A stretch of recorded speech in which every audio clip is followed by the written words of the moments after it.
breaking news.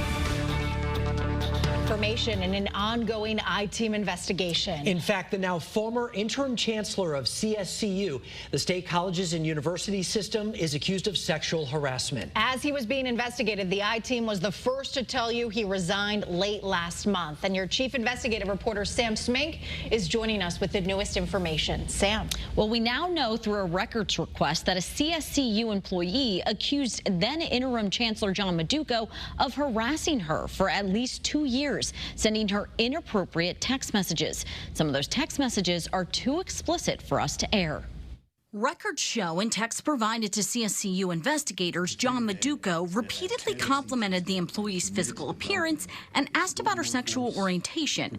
In one text, Maduco texts the employee about her rear end and wanting a painting of complainant's body in the office. A month later, following a meeting at CSCU, she says he sent her an unprompted photo of himself in his underwear. He did so before and after being named interim chancellor in July 2025, after Chancellor Terrence Chang resigned over questionable spending. In text the month he was appointed chancellor, Maduco often referred to her jokingly as a nun and sent photos of the desert to support his comments. She says he also called her sister and suggested she had an uncrackable halo while also stating he had a tool to crack it. Records show he also made references to his private parts, adult toys, and even pleasuring himself while texting her. The employee said he often asked her to have dinner and get together outside of work.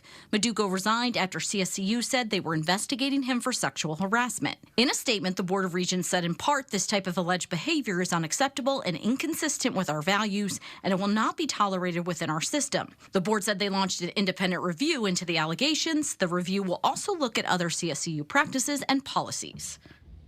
In a resignation letter obtained by the I-team, Maduco wrote in part, "This decision reflects what is right for my family and for me at this time." A lawyer representing the employee who filed the complaint tells the I-team they believe behavior like this is rarely isolated and encourage anyone with the same experience to come forward. The I-team will continue to follow this story.